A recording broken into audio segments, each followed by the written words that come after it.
Hi hello friends, welcome to police fighters YouTube channel. ಸ್ನೇಹಿತರೆ, ಈ ಒಂದು ವಿಡಿಯೋದಲ್ಲಿ ನಾನು ನಿಮಗೆ ಈ ಹಿಂದೆ ಕಾಲಾದಂಥ ಪೊಲೀಸ್ ಇಲಾಖೆಯಲ್ಲಿ ಬಂದಿರುವಂಥ 6ನೇ ತರಗತಿಯಿಂದ 12ನೇ ತರಗತಿ ಪುಸ್ತಕಗಳಲ್ಲಿ ಯಾವುದೆಲ್ಲ ಇಂಪಾರ್ಟೆಂಟ್ ಕ್ವಶನ್ಸ್ಗಳನ್ನು ಕೇಳಲಾಗಿತ್ತು ಆ ಒಂದು ಕ್ವಶನ್ಸ್ಗಳನ್ನು ಮಾತ್ರ ಇಲ್ಲಿ ಆಯ್ದು ನಿಮಗೆ ಒಂದು ಕೆಲವು ಭಾಗಗಳನ್ನು ತಿಳಿಸ್ತಾ ಹೋಗ್ತೀನಿ. ಸ್ನೇಹಿತರೆ, ನೀವೇನಾದರೂ CRDR ಮತ್ತು ಸಿವಿಲ್ ಪೊಲೀಸ್ ಕಾನ್ಸ್ಟೇಬಲ್ ಹುದ್ದೆಗಳಿಗೆ ಪ್ರಿಪರೇಷನ್ಸ್ ಏನಾದರೂ ಮಾಡ್ಕೊತಾ ಇದ್ದರೆ ನಮ್ಮ ಯೂಟ್ಯೂಬ್ ಚಾನಲಲ್ಲಿ ನಿಮಗೆ ಪ್ರತಿನಿತ್ಯ ಕರೆಂಟ್ ಅಫೇರ್ಸ್ ಮತ್ತು ಪ್ರೀವಿಯಸ್ ಇಯರ್ ಕ್ವಶನ್ ಪೇಪರ್ ಈ ರೀತಿ 6ನೇ ತರಗತಿಯಿಂದ 12ನೇ ತರಗತಿ ಇರುವಂಥ ಎಲ್ಲ ಸರ್ಕಾರಿ ಪಠ್ಯ ಪುಸ್ತಕಗಳ ವಿಡಿಯೋ ಸರಣಿಯನ್ನು ಕೂಡ ಸ್ಟಾರ್ಟ್ ಮಾಡ್ತಾ ಇದ್ದೀವಿ ಮತ್ತು ನಿಮಗೆ ಎಕ್ಸಾಮ್ಸ್ಗೆ ಹೆಲ್ಪ್ಫುಲ್ ಆಗುವಂಥ ಎಲ್ಲ ಮಾಹಿತಿಯನ್ನು ತಿಳಿಸ್ತಾ ಹೋಗ್ತಿದ್ದೀವಿ. ಆದಷ್ಟು ಬೇಗ ಸಬ್ಸ್ಕ್ರೈಬ್ ಮಾಡ್ಕೊಳ್ಳಿ.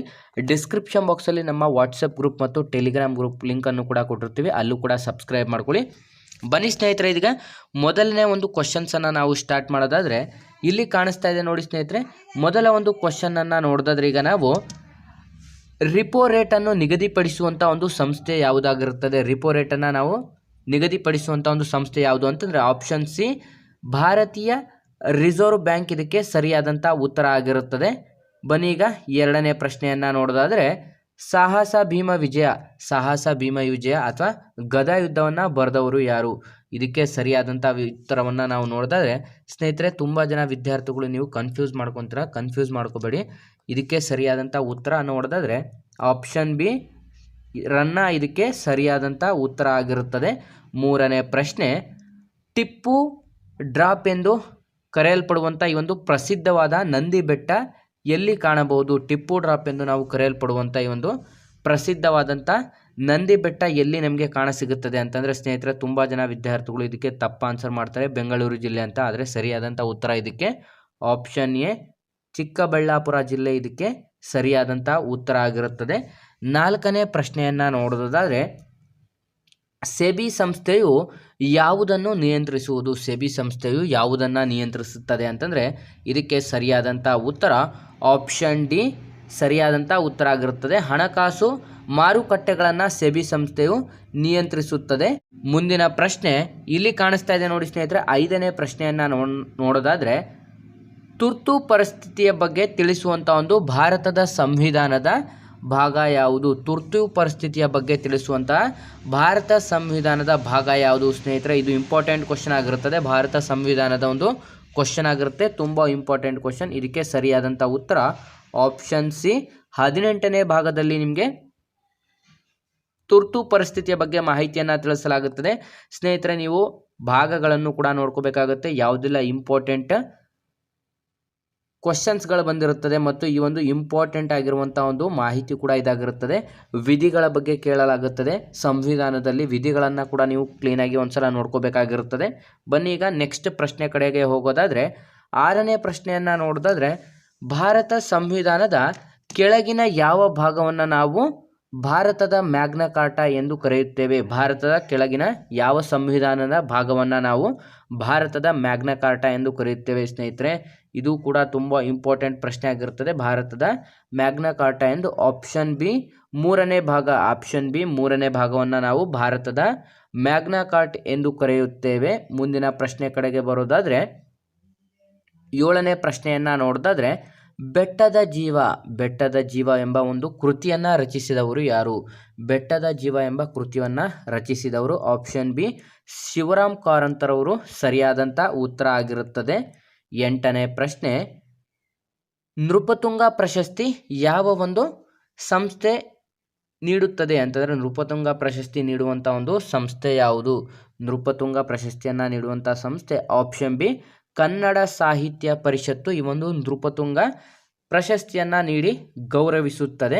ಮುಂದಿನ ಪ್ರಶ್ನೆಯನ್ನು ನೋಡೋದಾದರೆ 9ನೇ ಪ್ರಶ್ನೆ, ಪಂಪ ಪ್ರಶಸ್ತಿ ಯಾವ ಒಂದು ಕ್ಷೇತ್ರಕ್ಕೆ ನೀಡಲಾಗುತ್ತದೆ? ಪಂಪ ಪ್ರಶಸ್ತಿಯನ್ನು ಯಾವ ಕ್ಷೇತ್ರಕ್ಕೆ ನೀಡಲಾಗುತ್ತದೆ ಅಂತಂದರೆ ಸರಿಯಾದಂಥ ಉತ್ತರ ಆಪ್ಷನ್ ಸಿ ಸಾಹಿತ್ಯ ಕ್ಷೇತ್ರಕ್ಕೆ ಪಂಪ ಪ್ರಶಸ್ತಿಯನ್ನು ನೀಡಿ ಗೌರವಿಸಲಾಗಿರುತ್ತದೆ. 10ನೇ ಪ್ರಶ್ನೆಯನ್ನು ನೋಡೋದಾದರೆ ಕುಮಾರವ್ಯಾಸ ಪ್ರಶಸ್ತಿ ಯಾವ ಒಂದು ಕ್ಷೇತ್ರಕ್ಕೆ ನೀಡಿ ಗೌರವಿಸಲಾಗಿರುತ್ತದೆ? ಕುಮಾರವ್ಯಾಸ ಪ್ರಶಸ್ತಿಯನ್ನು ಯಾವ ಒಂದು ಕ್ಷೇತ್ರಕ್ಕೆ ನೀಡಲಾಗುತ್ತದೆ ಅಂತಂದರೆ ಆಪ್ಷನ್ ಎ ಸರಿಯಾದಂಥ ಉತ್ತರ ಗಮಕ ಕಲೆ ಈ ಒಂದು ಸಾಹಿತ್ಯಕ್ಕೆ ಈ ಒಂದು ಕ್ಷೇತ್ರಕ್ಕೆ ಈ ಒಂದು ಪ್ರಶಸ್ತಿಯನ್ನು ನೀಡಿ ಗೌರವಿಸಲಾಗಿರುತ್ತದೆ. ಮುಂದಿನ ಪ್ರಶ್ನೆಯನ್ನು ನೋಡೋದಾದರೆ 11ನೇ ಪ್ರಶ್ನೆ, ನವರಸಪುರ ಉತ್ಸವ ಎಲ್ಲಿ ನಡೆಯುತ್ತದೆ ಅಂತಂದರೆ ಯಾವ ಒಂದು ಪ್ಲೇಸಿನಲ್ಲಿ ಆಚರಿಸಲಾಗುತ್ತದೆ. ಇದಕ್ಕೆ ಸರಿಯಾದಂಥ ಉತ್ತರವನ್ನು ನೋಡೋದಾದರೆ ಆಪ್ಷನ್ ಎ ವಿಜಯಪುರ ಸರಿಯಾದಂಥ ಉತ್ತರ ಆಗಿರುತ್ತದೆ. ನವರಸಪುರ ಉತ್ಸವ ವಿಜಯಪುರ ಜಿಲ್ಲೆಯಲ್ಲಿ ನಡೆಯಲಿದೆ ಸ್ನೇಹಿತರೆ. ನೆಕ್ಸ್ಟ್ 12ನೇ ಪ್ರಶ್ನೆಯನ್ನು ನೋಡೋದಾದರೆ ದಿ ಇಂಡಿಯನ್ ಮಿರರ್ ಪ್ರಕಾಶ್ ಸಮಾಚಾರ ಪತ್ರಿಕೆಯನ್ನು ಪ್ರಕಟಗೊಂಡಂಥ ಸ್ಥಳ ಯಾವುದು?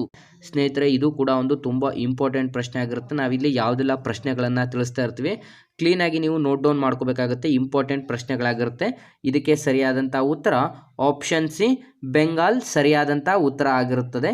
ನೆಕ್ಸ್ಟ್ 13ನೇ ಪ್ರಶ್ನೆಯನ್ನು ನೋಡೋದಾದರೆ ಶ್ರೀ ಬಿಸ್ಮಿಲ್ಲಾ ಖಾನ್ ರವರು ಯಾವ ಒಂದು ಕೆಳಗಿನ ವಾದ್ಯಗಳನ್ನು ನುಡಿಸುವಲ್ಲಿ ಪ್ರಸಿದ್ಧರಾಗಿದ್ದರು? ಬಿಸ್ಮಿಲ್ಲಾ ಖಾನ್ ಸ್ನೇಹಿತರೆ, ಇದು ಕೂಡ ತುಂಬ ಪೊಲೀಸ್ ಎಕ್ಸಾಮ್ಸ್ಗಳಲ್ಲಿ ಕೇಳಿರುವಂಥ ಪ್ರಶ್ನೆಗಳಾಗಿರುತ್ತದೆ.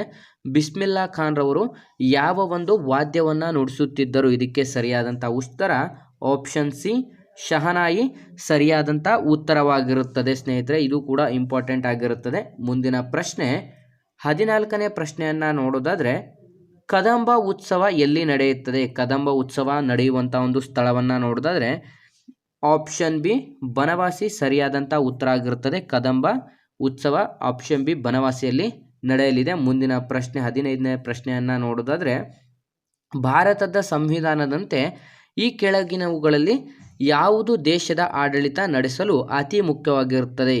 ಭಾರತದ ಸಂವಿಧಾನದಂತೆ ಕೆಳಗಿನ ಯಾವ ಒಂದು ಮುಖ್ಯವಾಗಿರುವಂಥ ಒಂದು ಆಡಳಿತ ನಡೆಸಲಿಕ್ಕೆ ಬೇಕಾಗಿರುವಂಥ ಒಂದು ಮಾಹಿತಿ ಯಾವುದು ಕೆಳಗಿನಲ್ಲಿ ಕೊಟ್ಟಿರುವಂಥ ಯಾವುದು ಸರಿಯಾದಂಥ ಉತ್ತರ ಆಗಿರುತ್ತದೆ ಅಂತ ಇಲ್ಲಿ ಕೇಳಲಾಗಿರುವಂಥ ಪ್ರಶ್ನೆ ಆಗಿರುತ್ತದೆ ಸ್ನೇಹಿತರೆ. ಇದು ಕೂಡ ತುಂಬ ಇಂಪಾರ್ಟೆಂಟ್ ಪ್ರಶ್ನೆ ಆಗಿರುತ್ತದೆ. ಇದಕ್ಕೆ ಸರಿಯಾದಂಥ ಉತ್ತರವನ್ನು ನಾವು ನೋಡೋದಾದರೆ ಆಪ್ಷನ್ ಸಿ ರಾಜ್ಯ ನೀತಿ ನಿರ್ದೇಶಕ ತತ್ವಗಳು ತುಂಬ ಇಂಪಾರ್ಟೆಂಟ್ ಆಗಿರುತ್ತೆ ಸ್ನೇಹಿತರೆ. ಈ ಒಂದು ಪ್ರಶ್ನೆಯನ್ನು ಕೂಡ ನೀವು ನೋಡ್ಕೋಬೇಕಾಗಿರುತ್ತದೆ. ಇಂಪಾರ್ಟೆಂಟ್ ಕ್ವಶನ್ಗಳನ್ನು ನಾವು ತಿಳಿಸ್ತಾ ಹೋಗ್ತಿರ್ತೀವಿ. ನೀವು ಇಂಪಾರ್ಟೆಂಟ್ ಕ್ವಶನ್ ಯಾವುದು ಅಂತ ನಾವು ತಿಳಿಸ್ತೀವಲ್ಲ, ಆ ಒಂದು ಕ್ವಶನ್ಗಳನ್ನು ಒಂದು ಪೇಪರಲ್ಲಿ ಅಥವಾ ಒಂದು ಎಕ್ಸಸೈಸ್ನಲ್ಲಿ ನೀವು ಬರೆದು ಇಟ್ಕೋಬೇಕಾಗಿರುತ್ತದೆ. ಅಥವಾ ನಮ್ಮ ವಿಡಿಯೋನ ಕಂಟಿನ್ಯೂಸ್ ಆಗಿ ನೋಡೋದ್ರಿಂದ ನಿಮಗೆ ಮುಂದಿನ ಎಕ್ಸಾಮ್ಸ್ಗಳಿಗೂ ಕೂಡ ಹೆಲ್ಪ್ಫುಲ್ ಆಗಿರುತ್ತದೆ. ಬನ್ನಿ ಈಗ ಮುಂದಿನ ಪ್ರಶ್ನೆಯನ್ನು ನೋಡೋಣ. ಚಂದ್ರಗುಪ್ತ ಆಸ್ಥಾನದಲ್ಲಿ ಸಂಸ್ಕೃತ ಪಂಡಿತರು ಯಾರಾಗಿದ್ದರು? ಚಂದ್ರಗುಪ್ತನ ಆಸ್ಥಾನದಲ್ಲಿ ಸಂಸ್ಕೃತ ಪಂಡಿತರು ಯಾರಾಗಿದ್ದರು ಸ್ನೇಹಿತರೆ? ಇದು ಆಪ್ಷನ್ ಸಿ ಸರಿಯಾದಂಥ ಉತ್ತರ. ಅಮರಸಿಂಹನವರು ಚಂದ್ರಗುಪ್ತರ ಆಸ್ಥಾನದಲ್ಲಿದ್ದಂಥ ಒಂದು ಸಂಸ್ಕೃತ ಪಂಡಿತರಾಗಿರುತ್ತಾರೆ. ಬನ್ನೀಗ ನೆಕ್ಸ್ಟ್ 18ನೇ ಪ್ರಶ್ನೆಯನ್ನು ನೋಡೋದಾದರೆ ನೀಲಿ ಕ್ರಾಂತಿಯು ಕೆಳಗಿನ ಒಂದು ಯಾವ ವಿಷಯಕ್ಕೆ ಸಂಬಂಧಿಸಿದೆ? ನೀಲಿ ಕ್ರಾಂತಿ ಕೆಳಗಿನ ಯಾವ ಒಂದು ವಿಷಯಕ್ಕೆ ಸಂಬಂಧಿಸಿದೆ ಅನ್ನೋದಾದರೆ ಆಪ್ಷನ್ ಡಿ ಸರಿಯಾದಂಥ ಉತ್ತರ ಆಗಿರುತ್ತದೆ ಸ್ನೇಹಿತರೆ. ಕ್ರಾಂತಿಗಳ ಬಗ್ಗೆನೂ ಕೂಡ ಮಾಹಿತಿಯನ್ನು ಕೇಳಲಾಗಿರುತ್ತದೆ. ಮೊದಲನೇದಾಗಿ ನೋಡೋದಾದರೆ ಬಿಳಿ ಕ್ರಾಂತಿ, ಕಂದು ಕ್ರಾಂತಿ, ಕಪ್ಪು ಕ್ರಾಂತಿ, ನೀಲಿ ಕ್ರಾಂತಿ, ಈ ರೀತಿಯಾದಂಥ ಕ್ರಾಂತಿಗಳನ್ನು ಕೂಡ ನೀವು ನೋಡ್ಕೋಬೇಕಾಗಿರುತ್ತೆ. ಯಾವ ಒಂದು ಕ್ಷೇತ್ರಕ್ಕೆ ಈ ಒಂದು ಕ್ರಾಂತಿ ಸಂಬಂಧಿಸಿದೆ ಅಂತಲೂ ಕೂಡ ಕ್ವಶನ್ ಆಗಿರುತ್ತದೆ. ನೆಕ್ಸ್ಟ್ 19ನೇ ಪ್ರಶ್ನೆಯನ್ನು ನೋಡೋದಾದರೆ ಭಾರತ ಸಂವಿಧಾನದ ಪೀಠಿಕೆಯನ್ನು ಯಾವ ಒಂದು ಸಂವಿಧಾನದಿಂದ ಎರವಲು ಪಡೆಯಲಾಗಿರುತ್ತದೆ? ಭಾರತದ ಸಂವಿಧಾನದ ಪೀಠಿಕೆಯನ್ನು ಯಾವ ಒಂದು ದೇಶದ ಸಂವಿಧಾನದಿಂದ ಎರವಲನ್ನು ಪಡೆಯಲಾಗಿರುತ್ತದೆ ಅಂತಂದರೆ ಸ್ನೇಹಿತರೆ ಆಪ್ಷನ್ ಎ USA ಸಂವಿಧಾನದಿಂದ ಭಾರತದ ಸಂವಿಧಾನದ ಪೀಠಿಕೆಯನ್ನು ಎರವಲು ಪಡೆಯಲಾಗಿರುತ್ತದೆ. 20ನೇ ಪ್ರಶ್ನೆ ಸಾಬೂನು ತಯಾರಿಕೆಯಲ್ಲಿ ಅತಿ ಮುಖ್ಯವಾದಂಥ ಬಳಸುವಂಥ ಒಂದು ಕಚ್ಚಾ ತೈಲ ಯಾವುದು? ಸಾಬೂನು ಉತ್ಪಾದನೆಯಲ್ಲಿ ಅತಿ ಮುಖ್ಯವಾಗಿ ಬಳಸುವಂಥ ಕಚ್ಚಾ ತೈಲ ಯಾವುದು ಅಂತಂದರೆ ಆಪ್ಷನ್ ಬಿ ಸರಿಯಾದಂಥ ಉತ್ತರ ಎಣ್ಣೆ ಆಗಿರುತ್ತದೆ. ಆಪ್ಷನ್ ಬಿ ಸರಿಯಾದಂಥ ಉತ್ತರ ಆಗಿರುತ್ತದೆ.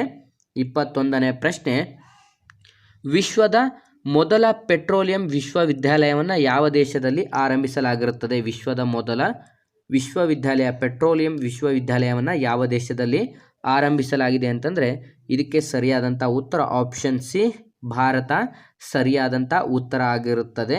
ಮುಂದಿನ ಪ್ರಶ್ನೆ ನೋಡೋದಾದರೆ 22ನೇ ಪ್ರಶ್ನೆ ಅಮೃತಸರದಲ್ಲಿ ಜಲಿಯನ್ ವಾಲಾಬಾಗ್ ದುರಂತ ನಡೆದಂಥ ಒಂದು ಸ್ಥಳದಲ್ಲಿ ನಂತರ ನೈಟ್ಹುಡ್ ಪದವಿಯನ್ನು ತ್ಯಜಿಸಿದಂಥವರು ಯಾರು? ಈ ಕೆಳಗಿನವರಲ್ಲಿ ಯಾರು ಈ ಒಂದು ನೈಟ್ಹುಡ್ ಪದವಿಯನ್ನು ತ್ಯಜಿಸಲಾಗಿರುತ್ತದೆ? ಸ್ನೇಹಿತರೆ, ಇದು ಕೂಡ ತುಂಬ ಇಂಪಾರ್ಟೆಂಟ್ ಪ್ರಶ್ನೆ ಆಗಿರುತ್ತದೆ. ಇದಕ್ಕೆ ಸರಿಯಾದಂಥ ಉತ್ತರ option B MK Gandhi. MK Gandhi ಅಂತಂದರೆ ಮೋಹನ ಚಂದ್ರ ಕರಮಚಂದ್ರ ಗಾಂಧಿ ಆಗಿರುತ್ತದೆ ಸ್ನೇಹಿತರೆ. ಇದು ಕೂಡ ಇಂಪಾರ್ಟೆಂಟ್ ಪ್ರಶ್ನೆ ಆಗಿರುತ್ತದೆ. ನೆಕ್ಸ್ಟ್ 23ನೇ ಪ್ರಶ್ನೆ 1931ರಲ್ಲಿ ನಡೆದಂಥ ಒಂದು ಪ್ರಮುಖ ಘಟನಾವಳಿ ಯಾವುದು? 1931ರಲ್ಲಿ ನಡೆದಂಥ ಒಂದು ಪ್ರಮುಖ ಘಟನಾವಳಿ ಯಾವುದಾಗಿರುತ್ತದೆ? ಇದಕ್ಕೆ ಸರಿಯಾದಂಥ ಉತ್ತರ ಆಪ್ಷನ್ ಎ ಸರಿಯಾದಂಥ ಉತ್ತರ ಗಾಂಧಿ ಇರ್ವಿನ್ ಒಪ್ಪಂದ ಸರಿಯಾದಂಥ ಉತ್ತರ ಆಗಿರುತ್ತದೆ ಸ್ನೇಹಿತರೆ. ಗಾಂಧಿ ಮತ್ತು ಇರ್ವಿನ್ ನಡುವೆ ನಡೆದಂಥ ಈ ಒಂದು ಒಪ್ಪಂದ 1931ರಲ್ಲಿ ನಡೆಯುತ್ತೆ. ಹಾಗಾಗಿ ಇದೊಂದು ಇಂಪಾರ್ಟೆಂಟ್ ಘಟನೆ ಆಗಿರುತ್ತದೆ. 24ನೇ ಪ್ರಶ್ನೆಯನ್ನು ನೋಡೋದಾದರೆ ಮಾನವನ ಹೃದಯದಲ್ಲಿ ಎಷ್ಟು ಕೋಣೆಗಳಿವೆ, ಮಾನವನ ಹೃದಯದಲ್ಲಿ ಎಷ್ಟು ಚೇಂಬರ್ಸ್ಗಳಿದೆ ಅಂತ ಪ್ರಶ್ನೆ ಆಗಿರುತ್ತದೆ. ಇದಕ್ಕೆ ಸರಿಯಾದಂಥ ಉತ್ತರ ಆಪ್ಷನ್ ಸಿ 4 ಕೋಣೆಗಳು ಸರಿಯಾದಂಥ ಉತ್ತರವಾಗಿರುತ್ತದೆ. ಮುಂದಿನ ಪ್ರಶ್ನೆ 25ನೇ ಪ್ರಶ್ನೆಯನ್ನು ನೋಡೋದಾದರೆ ಚಿಕನ್ ಫಾಕ್ಸ್ ಎಂಬುದು ಯಾವ ಒಂದು ವೈರಸ್ನಿಂದ ಬರುತ್ತದೋ ಅಥವಾ ಬ್ಯಾಕ್ಟೀರಿಯಿಂದ ಬರುತ್ತದೋ ಈ ಒಂದು ಪ್ರಶ್ನೆ ಆಗಿರುತ್ತದೆ. ಇದಕ್ಕೆ ಸರಿಯಾದಂಥ ಉತ್ತರ ಆಪ್ಷನ್ ಎ ಚಿಕನ್ ಫಾಕ್ಸ್ ಎಂಬುವಂಥದ್ದು ವೈರಸ್ನಿಂದ ಬರುವಂಥ ಒಂದು ರೋಗ ಆಗಿರುತ್ತದೆ. 26ನೇ ಪ್ರಶ್ನೆ ಕರ್ನಾಟಕದ ಯಾವ ಭಾಗದಲ್ಲಿ ಮಹಮ್ಮದ್ ಗವಾನ್ ರವರು ನಿರ್ಮಿಸಿದಂಥ ಒಂದು ಮದರಸವನ್ನು ಕಂಡುಬರುತ್ತದೆ, ಮಹಮ್ಮದ್ ಗವಾನ್ ರವರು ನಿರ್ಮಿಸಿದಂಥ ಮದರಸ ಕಂಡುಬರುತ್ತದೆ ಅಂತಂದರೆ ಇದಕ್ಕೆ ಸರಿಯಾದಂಥ ಉತ್ತರ ಆಪ್ಷನ್ ಎ ಬೀದರ್ ಸರಿಯಾದಂಥ ಉತ್ತರ ಆಗಿರುತ್ತದೆ. 27ನೇ ಪ್ರಶ್ನೆ ಭೂಕಂಪ ಪ್ರಾರಂಭವಾಗುವ ಬಿಂದುವನ್ನು ಏನೆಂದು ಕರೆಯಲಾಗುತ್ತದೆ, ಭೂಕಂಪ ಪ್ರಾರಂಭವಾಗುವಂಥ ಒಂದು ಬಿಂದುವನ್ನು ಏನೆಂದು ಕರೆಯಲಾಗಿರುತ್ತದೆ. ಸ್ನೇಹಿತರೆ ತುಂಬ ಜನ ವಿದ್ಯಾರ್ಥಿಗಳು ನೀವು ನೋಡಿದ ತಕ್ಷಣ ಆಪ್ಷನ್ ಎ ರಿಕ್ಟರ್ ಅಂತ ಸರಿ ಆಗ್ತಾರೆ. ಆದರೆ ಸ್ನೇಹಿತರೆ ಇದು ಭೂಕಂಪ ಅಳೆಯುವಂಥ ಒಂದು ಮಾಪನ ಆಗಿರುತ್ತದೆ. ಹಾಗಾಗಿ ಇದು ತಪ್ಪು ಉತ್ತರ ಆಗಿರುತ್ತದೆ. ಇದಕ್ಕೆ ಸರಿಯಾದಂಥ ಉತ್ತರ ಆಪ್ಷನ್ ಬಿ ಫೋಕಸ್ ಎನ್ನುವಂಥದ್ದು ಸರಿಯಾದಂಥ ಉತ್ತರ ಆಗಿರುತ್ತದೆ. ಭೂಕಂಪ ಪ್ರಾರಂಭವಾಗುವಂಥ ಒಂದು ಬಿಂದುವನ್ನು ನಾವು ಫೋಕಸ್ ಅಂತ ಕರಿತೀವಿ. ಆಪ್ಷನ್ ಬಿ ಇದಕ್ಕೆ ಸರಿಯಾದಂಥ ಉತ್ತರ ಆಗಿರುತ್ತದೆ. 28ನೇ ಪ್ರಶ್ನೆ 1946ರಲ್ಲಿ ಕರ್ನಾಟಕದ ಏಕೀಕರಣದ ಸಮಾವೇಶ ನಡೆದಂಥ ಸ್ಥಳ ಯಾವುದು, ಕರ್ನಾಟಕ ಏಕೀಕರಣ ಸಮಾವೇಶ ನಡೆದಂಥ ಒಂದು ಸ್ಥಳವನ್ನು ನೋಡೋದಾದರೆ ಆಪ್ಷನ್ ಬಿ ಮುಂಬೈ ಸರಿಯಾದಂಥ ಉತ್ತರ ಆಗಿರುತ್ತದೆ. 29ನೇ ಪ್ರಶ್ನೆ ಭಾರತದ ರಾಷ್ಟ್ರ ಅಧ್ಯಕ್ಷರನ್ನು ಆಯ್ಕೆ ಮಾಡಲು ಕೆಳಗಿನ ಚುನಾವಣಾ ವಿಧಾನಗಳನ್ನು ಯಾವುದು ಅನುಸರಿಸಲಾಗುತ್ತದೆ, ಭಾರತದ ರಾಷ್ಟ್ರಪತಿಯನ್ನು ಆಯ್ಕೆ ಮಾಡಲು ಕೆಳಗಿನ ಯಾವ ಒಂದು ಚುನಾವಣಾ ವಿಧಾನವನ್ನು ನಾವು ಅನುಸರಿಸುತ್ತೇವೆ ಅಂತಂದರೆ ಇದಕ್ಕೆ ಸರಿಯಾದಂಥ ಉತ್ತರ ಏಕಮತ ವರ್ಗಾವಣೆಯ ಪ್ರಮಾಣವಾರು ಪ್ರಾತಿನಿಧ್ಯ ಪದ್ಧತಿಯನ್ನು ನಾವು ನಮ್ಮ ಭಾರತದಲ್ಲಿ ಅಳವಡಿಕೆ ಮಾಡಿಕೊಂಡಿರುತ್ತೇವೆ. 30ನೇ ಪ್ರಶ್ನೆ ಅಸಹಾಯಕ ಚಳುವಳಿಯ ಕಾಲದಲ್ಲಿ ಮಹಾತ್ಮ ಗಾಂಧೀಜಿಯವರು ಹಿಂದಿರುಗಿಸಿದಂಥ ಒಂದು ಬಿರುದು ಯಾವುದು, ಅಸಹಾಯಕ ಚಳುವಳಿಯ ಕಾಲದಲ್ಲಿ ಗಾಂಧೀಜಿಯವರು ಯಾವ ಒಂದು ಬಿರುದನ್ನು ಹಿಂದಿರುಗಿಸಲಾಗುತ್ತದೆ ಅಂತಂದರೆ ಇದಕ್ಕೆ ಸರಿಯಾದಂಥ ಉತ್ತರ option B Qaiser E Hind ಅನ್ನುವಂಥ ಒಂದು ಪದವಿಯನ್ನು ಗಾಂಧೀಜಿಯವರು ಹಿಂದಿರುಗಿಸ್ತಾರೆ. ಮುಂದಿನ ಪ್ರಶ್ನೆ 31ನೇ ಪ್ರಶ್ನೆಯನ್ನು ನೋಡೋದಾದರೆ ಹರಪ್ಪ ಜನರಿಗೆ ಇದರ ಬಳಕೆ ಗೊತ್ತಿರಲಿಲ್ಲ. ಸ್ನೇಹಿತರೆ ಹರಪ್ಪ ಜನರಿಗೆ ಇದರ ಬಗ್ಗೆ ಗೊತ್ತಿರಲಿಲ್ಲ. ಇದಕ್ಕೆ ಸರಿಯಾದಂಥ ಉತ್ತರ ಯಾವುದು ಅಂತಂದರೆ ಆಪ್ಷನ್ ಬಿ ಕಬ್ಬಿಣ ಮತ್ತು ಕುದುರೆಯ ಬಗ್ಗೆ ಹರಪ್ಪ ನಾಗರಿಕತೆಯ ಜನರಿಗೆ ಗೊತ್ತಿರಲ್ಲ. ಇದಕ್ಕೆ ಕೆ ಅನ್ನುವಂಥದ್ದು ಆಪ್ಷನ್ ಆಗಿರುತ್ತೆ. ಅಂತಂದರೆ ಸರಿಯಾದಂಥ ಉತ್ತರ ಕಬ್ಬಿಣ ಮತ್ತು ಕುದುರೆಯ ಬಗ್ಗೆ ಹರಪ್ಪ ನಾಗರಿಕರಿಗೆ ಯಾವುದೇ ರೀತಿಯಾದಂಥ ಮಾಹಿತಿ ಇರುವುದಿಲ್ಲ. ಮುಂದಿನ ಪ್ರಶ್ನೆ ನ್ಯಾಯಾಲಯಗಳು ರಾಜ್ಯ ನೀತಿ ನಿರ್ದೇಶಕ ತತ್ವಗಳನ್ನು ಜಾರಿಗೊಳಿಸಬಲ್ಲವೇ ಅಂತಂದರೆ ಸ್ನೇಹಿತರೆ ನ್ಯಾಯಾಲಯಗಳು ರಾಜ್ಯ ನೀತಿ ನಿರ್ದೇಶಕ ತತ್ವಗಳನ್ನು ಜಾರಿಗೊಳಿಸಬಲ್ಲವೇ. ಇದಕ್ಕೆ ಸರಿಯಾದಂಥ ಉತ್ತರವನ್ನು ನೋಡಿದ್ರೆ ಆಪ್ಷನ್ ಬಿ ಇಲ್ಲ ಅಂತ ಸರಿಯಾದಂಥ ಉತ್ತರ ಆಗಿರುತ್ತದೆ. ನ್ಯಾಯಾಲಯಗಳು ರಾಜ್ಯ ನೀತಿ ನಿರ್ದೇಶಕ ತತ್ವಗಳನ್ನು ಜಾರಿಗೊಳಿಸಲು ಆಗುವುದಿಲ್ಲ. ಮುಂದಿನ ಪ್ರಶ್ನೆ ಗದ್ದರ್ ಪಕ್ಷವನ್ನು ಸ್ಥಾಪಿಸಿದಂಥ ನಾಯಕರು ಯಾರು, ಗದ್ದರ್ ಪಕ್ಷವನ್ನು ಸ್ಥಾಪಿಸಿದಂಥವರು ಆಪ್ಷನ್ ಬಿ ಲಾಲ್ ಹರಿದಯಾಳ್ ಅನ್ನುವಂಥವ್ರು ಈ ಒಂದು ಪಕ್ಷವನ್ನು ಸ್ಥಾಪನೆ ಮಾಡಲಾಗಿರುತ್ತದೆ. ಸ್ನೇಹಿತರೆ ಇದು ಕೂಡ ಇಂಪಾರ್ಟೆಂಟ್ ಪ್ರಶ್ನೆ ಆಗಿರುತ್ತದೆ. ಮುಂದಿನ ಪ್ರಶ್ನೆಯನ್ನು ನೋಡಿದ್ರೆ 34ನೇ ಪ್ರಶ್ನೆ ಭಾರತದ ಆರ್ಥಿಕ ಸಮೀಕ್ಷೆಯನ್ನು ಪ್ರತಿ ವರ್ಷವೂ ಅಧಿಕೃತವಾಗಿ ಪ್ರಕಟಿಸುವಂಥ ಒಂದು ಸಂಸ್ಥೆ ಯಾವುದು, ಭಾರತದ ಆರ್ಥಿಕ ಸಮೀಕ್ಷೆಯ ಪ್ರತಿ ವರ್ಷವನ್ನು ಈ ಒಂದು ಸಂಸ್ಥೆ ನೀಡಲಾಗುತ್ತದೆ. ಆ ಒಂದು ಸಂಸ್ಥೆ ಯಾವುದು ಅಂತಂದರೆ ಆಪ್ಷನ್ ಸಿ ಸರಿಯಾದಂಥ ಉತ್ತರ ಆಗಿರುತ್ತದೆ. ಭಾರತದ ಹಣಕಾಸು ಮಂತ್ರಾಲಯ ಇದಕ್ಕೆ ಸರಿಯಾದಂಥ ಉತ್ತರ ಆಗಿರುತ್ತದೆ. ಮುಂದಿನ ಪ್ರಶ್ನೆ 35ನೇ ಪ್ರಶ್ನೆಯನ್ನು ನೋಡಿದ್ರೆ ಕಲಹರಿ ಮರುಭೂಮಿ ಎಲ್ಲಿ ಕಂಡು ಬರುತ್ತದೆ, ಕಲಹರಿ ಮರುಭೂಮಿ ಎಲ್ಲಿ ಕಂಡು ಬರುತ್ತದೆ ಅಂತಂದರೆ ಆಪ್ಷನ್ ಡಿ ಸರಿಯಾದಂಥ ಉತ್ತರ ಆಫ್ರಿಕಾದ ನೈಋತ್ಯ ಭಾಗದಲ್ಲಿ ಕಂಡು ಬರುವಂಥ ಒಂದು ಪ್ಲೇಸ್ ಇದಾಗಿರುತ್ತದೆ ಸ್ನೇಹಿತರೆ, ಕಲಹರಿ ಮರುಭೂಮಿ ಆಗಿರುತ್ತದೆ. ಮುಂದಿನ ಪ್ರಶ್ನೆ ಈ ಕೆಳಗಿನವುಗಳಲ್ಲಿ ಯಾವುದು ಕಾವೇರಿ ನದಿಯ ಉಪನದಿ ಅಲ್ಲ, ಈ ಕೆಳಗಿನವುಗಳಲ್ಲಿ ಯಾವುದು ಕಾವೇರಿ ನದಿಯ ಉಪನದಿ ಆಗಿರುವುದಿಲ್ಲ. ಸ್ನೇಹಿತರೆ ಉಪನದಿಗಳು ಯಾವುವು, ಪೂರ್ವಕ್ಕೆ ಹರಿಯುವಂಥ ನದಿಗಳು ಯಾವುವು, ಪಶ್ಚಿಮಕ್ಕೆ ಹರಿಯುವಂಥ ನದಿಗಳು ಯಾವುದು ಅಂತ ಈ ರೀತಿ ಕೂಡ ಕ್ವಶನ್ ಕೇಳಲಾಗುತ್ತದೆ. ಇಲ್ಲಿ ಕಾವೇರಿ ನದಿಯ ಉಪನದಿ ಅಲ್ಲ ಅಂತ ಕೇಳಿದರೆ ಅದಕ್ಕೆ ಸರಿಯಾದಂಥ ಉತ್ತರ ಆಪ್ಷನ್ ಸಿ ತುಂಗಾ ನದಿ ಸರಿಯಾದಂಥ ಉತ್ತರ ಆಗಿರುತ್ತದೆ. ಮುಂದಿನ ಪ್ರಶ್ನೆಯನ್ನು ನೋಡೋದಾದರೆ 37ನೇ ಪ್ರಶ್ನೆ, ಜ್ವರದ ತಾಪಮಾನವನ್ನು ಕಡಿಮೆ ಮಾಡಲು ಉಪಯೋಗಿಸುವಂಥ ಒಂದು ಔಷಧಿ ಯಾವುದು? ಜ್ವರದ ತಾಪಮಾನವನ್ನು ಕಡಿಮೆ ಮಾಡಲು ಆಪ್ಷನ್ ಸಿ ಐಸೋಪ್ರಿನನ್ನು ನಾವು ಉಪಯೋಗಿಸುತ್ತೇವೆ ಜ್ವರದ ತಾಪಮಾನವನ್ನು ಕಡಿಮೆ ಮಾಡಲು. ಮುಂದಿನ ಪ್ರಶ್ನೆ, ಕಂಪ್ಯೂಟರ್ನ ಒಳಗಡೆ ಡಾಟಾ ಹಾದಿಯನ್ನು ನಿಯಂತ್ರಿಸುವಂಥ ಒಂದು ಪ್ರೋಗ್ರಾಮನ್ನು ಹೀಗೆಂದು ಕರೆಯುವರು. ಕಂಪ್ಯೂಟರ್ನ ಡಾಟಾ ಹಾದಿಯನ್ನು ಪ್ರೋಗ್ರಾಮನ್ನು ನಿಯಂತ್ರಿಸುವಂಥ ಒಂದು ಮಾಹಿತಿಗೆ ಹೀಗೆಂದು ನಾವು ಕರೆಯುತ್ತೇವೆ. ಇದಕ್ಕೆ ಸರಿಯಾದಂಥ ಉತ್ತರ ಆಪ್ಷನ್ ಎ ಮೈಕ್ರೋ ಪ್ರೋಗ್ರಾಮಿಂಗ್ ಅಂತ ನಾವು ಕರೆಯುತ್ತೇವೆ ಸ್ನೇಹಿತರೆ. ಮುಂದಿನ ಪ್ರಶ್ನೆಯನ್ನು ನೋಡೋದಾದರೆ 39ನೇ ಪ್ರಶ್ನೆ, ಸ್ನೇಹಿತರೆ ಈಗ ಪ್ರಸ್ತುತ ಎಕ್ಸಾಮ್ಸ್ಗಳಲ್ಲಿ ನೋಡೋದಾದರೆ ನಿಮಗೆ current affairs, next computer knowledge, ಆಮೇಲೆ ಇನ್ನೂ ಕೂಡ ಮುಂದೆ ಬಂದು ನೋಡೋದಾದರೆ ಮೆಂಟಲ್ ಎಬಿಲಿಟಿ ಕ್ವಶನ್ಸ್ಗಳನ್ನು ನಿಮಗೆ ಹೆಚ್ಚಿನದಾಗಿ ಕೇಳಲಾಗುತ್ತದೆ ಸ್ನೇಹಿತರೆ. ಹಾಗಾಗಿ ನೀವು ಗಣಕಯಂತ್ರದ ಬಗ್ಗೆ ಅಂತಂದರೆ ಕಂಪ್ಯೂಟರ್ ನಾಲೆಡ್ಜನ್ನು ಕೂಡ ಹೊಂದಿರಬೇಕಾಗಿರುತ್ತದೆ. 39ನೇ ಪ್ರಶ್ನೆ, ಗಣಕಯಂತ್ರದ ಮೆದುಳು ಯಾವುದು? ಗಣಕಯಂತ್ರದ ಮೆದುಳು ಯಾವುದು ಅಂತ ಕ್ವಶನ್ ಆಗಿರುತ್ತದೆ. ಇದಕ್ಕೆ ಸರಿಯಾದಂಥ ಉತ್ತರವನ್ನು ನೋಡೋದಾದರೆ ಆಪ್ಷನ್ ಎ CPU ಇದಕ್ಕೆ ಸರಿಯಾದಂಥ ಉತ್ತರ ಆಗಿರುತ್ತದೆ ಸ್ನೇಹಿತರೆ. ತುಂಬ ಎಕ್ಸಾಮ್ಸ್ಗಳಲ್ಲಿ ಈಗ ಪ್ರಸ್ತುತ ನಿಮಗೆ ಇದೇ ಒಂದು ಮಾಹಿತಿಯನ್ನು ಕೇಳಲಾಗುತ್ತದೆ. ಹಾಗಾಗಿ ಅದರ ಬಗ್ಗೆಯೂ ಕೂಡ ನೀವು ಸ್ವಲ್ಪ ಕಾನ್ಸಂಟ್ರೇಟ್ ಮಾಡಬೇಕಾಗುತ್ತೆ. 40ನೇ ಪ್ರಶ್ನೆಯನ್ನು ನೋಡೋದಾದರೆ ಅರಾವಳಿ ಬೆಟ್ಟಗಳ ಸಾಲಿನಲ್ಲಿ ಅತಿ ಎತ್ತರವಾದಂಥ ಶಿಖರ ಯಾವುದು? ಅರಾವಳಿ ಬೆಟ್ಟಗಳ ಸಾಲಿನಲ್ಲಿ ಕಂಡುಬರುವಂಥ ಅತಿ ಎತ್ತರದ ಒಂದು ಶಿಖರ ಯಾವುದು ಅಂತಂದರೆ ಆಪ್ಷನ್ ಎ ಗುರು ಶಿಖರ ಸರಿಯಾದಂಥ ಉತ್ತರ ಆಗಿರುತ್ತದೆ. 41ನೇ ಪ್ರಶ್ನೆ, ಭರತೇಶ ವೈಭವದ ಕರ್ತೃ ಯಾರು? ಭರತೇಶ ವೈಭವ ಎನ್ನುವಂಥ ಈ ಒಂದು ಪುಸ್ತಕವನ್ನು ಬರೆದಂಥವರು, ಗ್ರಂಥವನ್ನು ಬರೆದಂಥವರು ಯಾರು ಅಂತಂದರೆ ಆಪ್ಷನ್ ಸಿ ರತ್ನಾಕರ ವರ್ಣಿಯವರು ಭರತೇಶ ವೈಭವವನ್ನು ಬರೆಯಲಾಗಿರುತ್ತದೆ ಇವರಿಂದ. ಮುಂದಿನ ಪ್ರಶ್ನೆ, ಬಂಡೀಪುರ ರಾಷ್ಟ್ರೀಯ ಉದ್ಯಾನವನವು ಕರ್ನಾಟಕದ ಯಾವ ಜಿಲ್ಲೆಯಲ್ಲಿ ಕಂಡುಬರುತ್ತದೆ ಸ್ನೇಹಿತರೆ? ಬಂಡೀಪುರ ರಾಷ್ಟ್ರೀಯ ಉದ್ಯಾನವನವು ಯಾವ ಒಂದು ಜಿಲ್ಲೆಯಲ್ಲಿ ಕಂಡುಬರುತ್ತದೆ ಸ್ನೇಹಿತರೆ? ರಾಷ್ಟ್ರೀಯ ಉದ್ಯಾನಗಳ ಬಗ್ಗೆನೂ ಕೂಡ ತುಂಬ ಹೆಚ್ಚಿನದಾಗಿ ಕೇಳ್ತಾ ಇರ್ತಾರೆ, ಅದರ ಬಗ್ಗೆನೂ ಕೂಡ ನೀವು ಕಾನ್ಸಂಟ್ರೇಟ್ ಮಾಡಬೇಕಾಗುತ್ತೆ. ಸರಿಯಾದಂಥ ಉತ್ತರ ಆಪ್ಷನ್ ಬಿ ಚಾಮರಾಜನಗರ ಜಿಲ್ಲೆಯಲ್ಲಿ ಬಂಡೀಪುರ ರಾಷ್ಟ್ರೀಯ ಉದ್ಯಾನವು ಕಂಡುಬರುತ್ತದೆ. ಮುಂದಿನ ಪ್ರಶ್ನೆಯನ್ನು ನೋಡೋದಾದರೆ 43ನೇ ಪ್ರಶ್ನೆ, ಆಗಾ ಖಾನ್ ಕಪ್ ಯಾವ ಒಂದು ಕ್ರೀಡೆಗೆ ಸಂಬಂಧಿಸಿದೆ? ಆಗಾ ಖಾನ್ ಕಪ್ ಯಾವ ಒಂದು ಕ್ರೀಡೆಗೆ ಸಂಬಂಧಿಸಿದೆ ಅಂತಂದರೆ ಆಪ್ಷನ್ ಡಿ ಹಾಕಿ ಸರಿಯಾದಂಥ ಉತ್ತರ ಆಗಿರುತ್ತದೆ.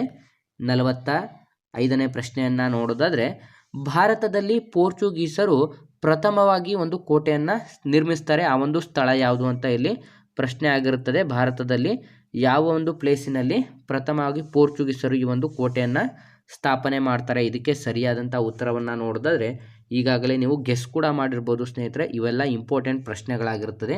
ಆಪ್ಷನ್ ಎ ಕೊಚ್ಚಿ ಸರಿಯಾದಂಥ ಉತ್ತರ ಆಗಿರುತ್ತದೆ. ಮುಂದಿನ ಪ್ರಶ್ನೆಯನ್ನು ನೋಡೋದಾದರೆ 46ನೇ ಪ್ರಶ್ನೆ, ಆಜಾದ್ ಹಿಂದ್ ಫೌಜ್ ಎಂಬ ಸಂಸ್ಥೆಯನ್ನು ಎಲ್ಲಿ ಸ್ಥಾಪಿಸಲಾಗಿರುತ್ತದೆ? ಆಜಾದ್ ಹಿಂದ್ ಫೌಜನ್ನು ಎಲ್ಲಿ ಸ್ಥಾಪಿಸಲಾಗಿರುತ್ತದೆ ಅಂತಂದರೆ ಸ್ನೇಹಿತರೆ ಇದೊಂದು ಸುಭಾಷ್ ಚಂದ್ರ ಬೋಸ್ರವರು ಸ್ಥಾಪಿಸಿದಂಥ ಸಂಸ್ಥೆ ಆಗಿರುತ್ತದೆ ಅಥವಾ ಸಂಘಟನೆ ಆಗಿರುತ್ತದೆ. ಆಪ್ಷನ್ ಬಿ ಸರಿಯಾದಂಥ ಉತ್ತರ ಸಿಂಗಾಪುರ್ ಇದಕ್ಕೆ ಸರಿಯಾದಂಥ ಉತ್ತರ ಆಗಿರುತ್ತದೆ. ಮುಂದಿನ ಪ್ರಶ್ನೆ, ಭಾರತದ ಸ್ವಾತಂತ್ರ್ಯ ಚಳುವಳಿಯ ಸಮಯದಲ್ಲಿ ಡೆಕ್ಕನ್ ಎಜುಕೇಷನ್ ಸೊಸೈಟಿಯನ್ನು ಸ್ಥಾಪಿಸಿದವರು ಯಾರು? ಡೆಕ್ಕನ್ ಎಜುಕೇಷನ್ ಸೊಸೈಟಿಯನ್ನು ಸ್ಥಾಪಿಸಿದವರು ಆಪ್ಷನ್ ಸಿ ಸರಿಯಾದಂಥ ಉತ್ತರ ಬಾಲಗಂಗಾಧರ್ ತಿಲಕ್ರವರು ಸರಿಯಾದಂಥ ಉತ್ತರ ಆಗಿರುತ್ತದೆ. ಮುಂದಿನ ಪ್ರಶ್ನೆ, ಈ ಕೆಳಗಿನವುಗಳಲ್ಲಿ ಯಾವುದು ಹೆಚ್ಚಿನ ಮಾಹಿತಿಯನ್ನು ಸಂಗ್ರಹಿಸಬಹುದು? ಯಾವುದರಲ್ಲಿ ನಾವು ಹೆಚ್ಚಿನ ಮಾಹಿತಿಯನ್ನು ಸಂಗ್ರಹಿಸಬಹುದು ಅಂತಂದರೆ ಸರಿಯಾದಂಥ ಉತ್ತರ ಆಪ್ಷನ್ ಎ DVD ಸರಿಯಾದಂಥ ಉತ್ತರವಾಗಿರುತ್ತದೆ. ಮುಂದಿನ ಪ್ರಶ್ನೆ,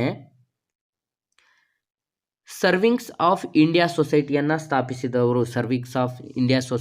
ಸ್ಥಾಪಿಸಿದವರು ಯಾರು ಅಂತಂದರೆ ಆಪ್ಷನ್ ಎ ಗೋಪಾಲಕೃಷ್ಣ ಗೋಖಲೆ ಸರಿಯಾದಂಥ ಉತ್ತರ ಆಪ್ಷನ್ ಎ ಸರಿಯಾದಂಥ ಉತ್ತರವಾಗಿರುತ್ತದೆ.